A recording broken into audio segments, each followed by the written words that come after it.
Hello everyone, आज हम लोग प्रतिरोधों के संयोजन के बारे में डिस्कस करेंगे।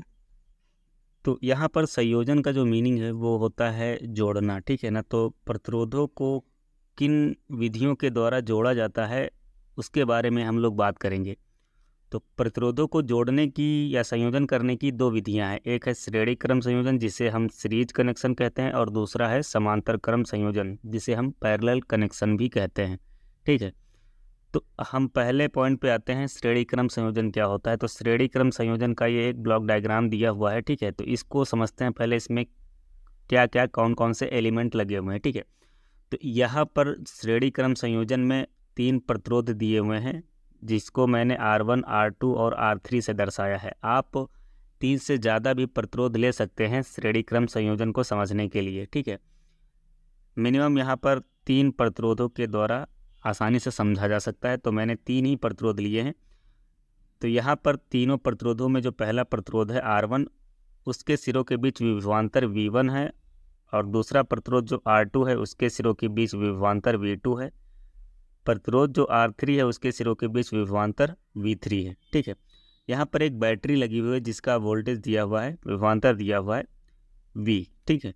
और ये प्लस टर्मिनल हुआ, ये माइनस टर्मिनल, ठीक है। प्लस टर्मिनल से वैद्युत धारा प्रवाहित होना शुरू होती है, और ये इस परिपथ से होते हुए, ठीक है ना, इस परिपथ से होते हुए प्रतिरोध R1 से फिर R2 में, R2 से फिर R3 में होते हुए इस पूरे परिपथ में घूमती रहती है, ठीक है। तो अब यहाँ पर हम बात कर लेते हैं श्रेणी क्रम संयोजन होता क्या है। तो श्रेणी क्रम संयोजन में 3 प्रतिरोध आपस में जुड़े हुए हैं। तो ये पहला प्रतिरोध है, जैसे कि ये पहला प्रतिरोध है, तो पहला प्रतिरोध का ये वाला जो सिरा है वो पहला सिरा है, और ये वाला दूसरा सिरा है। जैसे कि ये पेन रखा हुआ है, ठीक है ना, तो पेन का ये एक सिरा है और ये वाला दूसरा सिरा है। तो वैसे ही कोई भी प्रतिरोध होगा उसके भी 2 सिरे होंगे, ठीक है। तो इसको मैंने मान लिया ये पहला सिरा है, ये दूसरा सिरा है, और ये दूसरा प्रतिरोध है, इसका भी ये पहला सिरा है इधर, और ये दूसरा सिरा है। ये तीसरा प्रतिरोध है, इसका ये वाला पहला सिरा है और ये वाला दूसरा सिरा है, ठीक है। तो श्रेणी क्रम संयोजन होगा क्या। तो यहाँ पर आप देख पा रहे हैं कि प्रतिरोध R1 का जो दूसरा सिरा है वो प्रतिरोध R2 के पहले सिरे से जुड़ा है, और प्रतिरोध R2 का दूसरा सिरा प्रतिरोध R3 के पहले सिरे से जुड़ा हुआ है। तो ऐसा जब कभी कनेक्शन होगा, ठीक है ना, तो ये श्रेणी क्रम संयोजन कहलाएगा। तो इसको परिभाषित करने के लिए हम लोग लिख सकते हैं,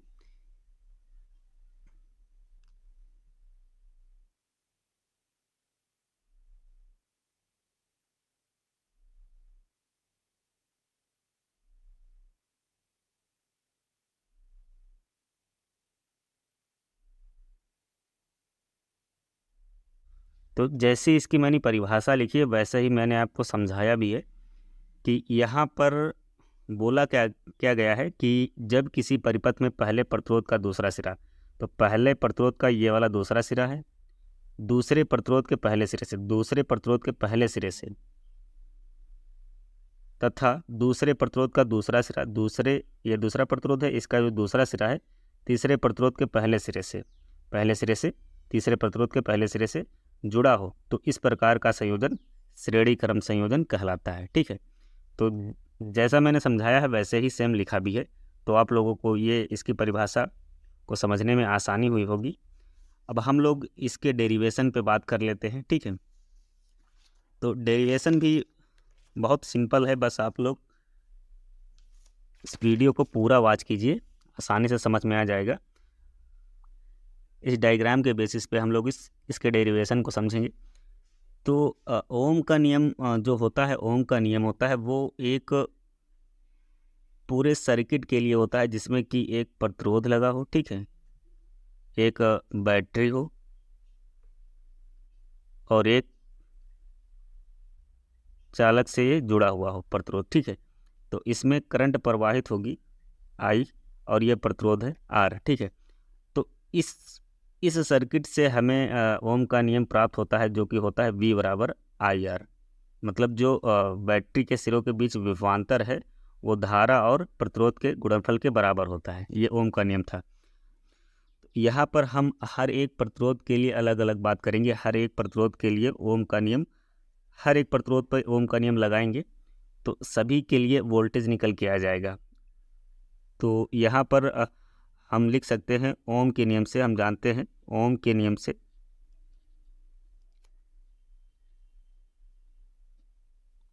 अब ओम के नियम से क्या होता है कि V बराबर आई आर, ये आपने पढ़ा होगा, ठीक है ना। ओम का नियम जब पढ़ा होगा तो उसमें ये आप लोगों ने रिलेशन देखा होगा, V बराबर आई आर होता है। तो इसको हम लोग इक्वेशन नंबर 1 मान लेते हैं, ठीक है। ये ओम के नियम से था। अब हम R1 प्रतिरोध के लिए ओम का नियम लगाते हैं। R1 प्रतिरोध ये है और R1 प्रतिरोध यहाँ से यहाँ तक है, ठीक है। तो R1 प्रतिरोध के सिरों के बीच विभवांतर V1 है, प्रतिरोध R1 है और इसमें धारा जो जा रही है I है, ठीक है। तो हम लिख सकते हैं कि प्रतिरोध R1 के लिए क्या, प्रतिरोध R1 के लिए ओम का नियम, ठीक है ना। प्रतिरोध R1 के लिए ओम का नियम, तो तो प्रतिरोध R1 के लिए ओम का नियम क्या होगा, तुमने ओम का नियम देखा है कि V बराबर आई आर होता है। अब यहाँ पर हम बात कर रहे हैं R1 प्रतिरोध के लिए, तो R1 प्रतिरोध के सिरों के बीच विभवांतर क्या है, V1। तो वोल्टेज जो है V1 में बदल जाएगा। करंट क्या है, करंट I है, सब में करंट I है, देख लें। तो करंट सेम रहेगी, करंट I ही रहेगी। और जो प्रतिरोध है वो R1 हो जाएगा, R से R1 हो जाएगा, ठीक है। तो ये पहले प्रतिरोध के लिए था। ऐसे ही हम तीनों प्रतिरोधों के लिए ओम का नियम लिख लेते हैं, ठीक है। तो V1 बराबर मिला है मुझे IR1, ठीक है।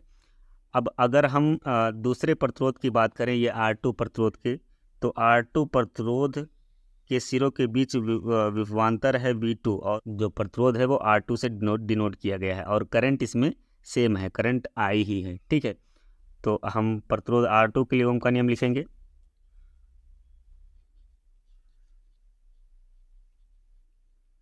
प्रतिरोध R2 के लिए, प्रतिरोध R2 के लिए क्या होगा, V बराबर आई आर होता है। तो आई आर होता है, अब यहाँ पर R2 प्रतिरोध की हम बात कर रहे हैं, तो यहाँ पर V जो है V2 में कन्वर्ट हो जाएगा और R जो है R2 में, ठीक है। तो V V2 में हो गया और R जो है R2 में। करंट तो सेम है, करंट से छेड़खानी नहीं करनी, करंट सेम रहेगी। ये इक्वेशन नंबर 3 हो गई। अब प्रतिरोध R3 की हम बात कर लेते हैं, जो तीसरा प्रतिरोध लगा हुआ है R3, इसके सिरों के बीच विभवांतर V3 है और प्रतिरोध R3 से डिनोट किया गया है और करंट I सेम है, ठीक है ना। तो R3 प्रतिरोध के लिए प्रतिरोध प्रतिरोध R3 के लिए क्या, ओम का नियम, ठीक है ना। प्रतिरोध R3 के लिए ओम का नियम, तो V बराबर होता है आई आर, ओम का नियम, जो कि यहाँ पर अब कन्वर्ट हो जाएंगे V से। तीसरा प्रतिरोध है तो तीसरे प्रतिरोध के सिरों के बीच विभवांतर हमने V3 देखा था, तो ये V3 हो जाएगा और R जो है R3 में। तो ये क्वेश्चन नंबर 4 हो गई, ठीक है। अब हम लोग क्या कर सकते हैं कि जो हमने अभी देखा ना कि यहाँ पर 3 प्रतिरोध लगे हुए हैं, V1, हमने यहाँ पर देखा कि 3 प्रतिरोध लगे हुए हैं, R1, R2 और R3, ठीक है। ये तीनों प्रतिरोध हैं। अब ये तीनों प्रतिरोध के जो वोल्टेज हैं V1, V2, V3, वो इस बैटरी के वोल्टेज के बराबर हैं। आप इसको समझने के दो तरीके हैं। एक समझाने का तरीका ये है कि ये जो बैटरी का टोटल वोल्टेज है वो यहाँ से यहाँ तक का है, ठीक है। तो ये दूरी और ये दूरी आपको लग रही होगी कि बराबर है, ठीक है ना। तो ये जो V होगा वो इन तीनों के योग के बराबर होगा। ये वोल्टेज V इन तीनों वोल्टेज के योग के बराबर होगा।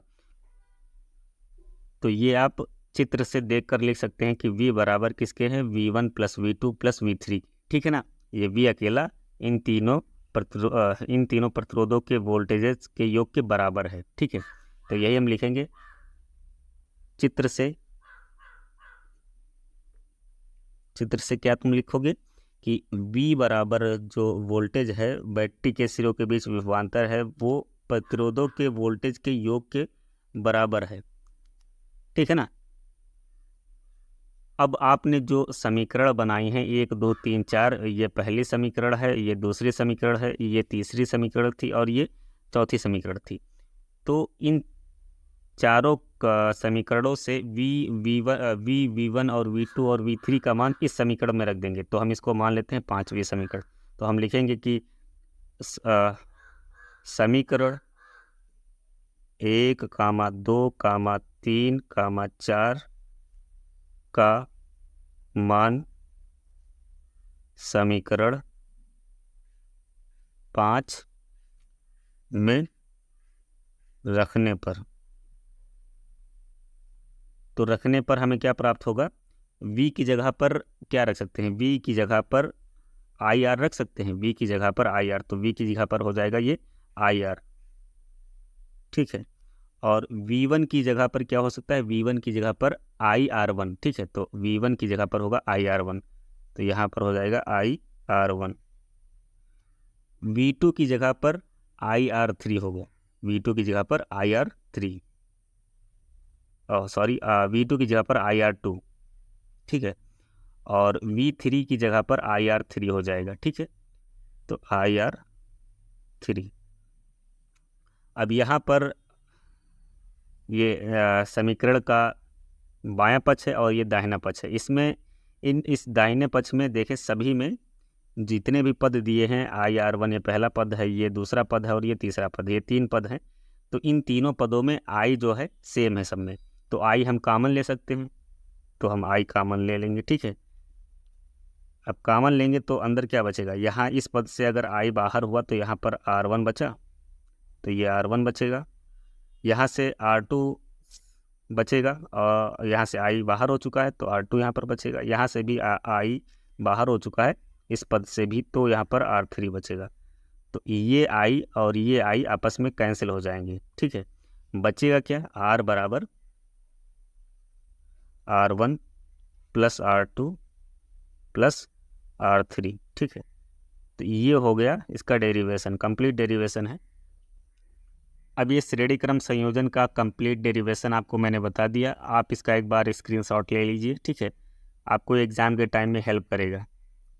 और अगर आपको वीडियो अच्छा लगा है तो वीडियो को लाइक करें और चैनल को सब्सक्राइब करें। Thank you.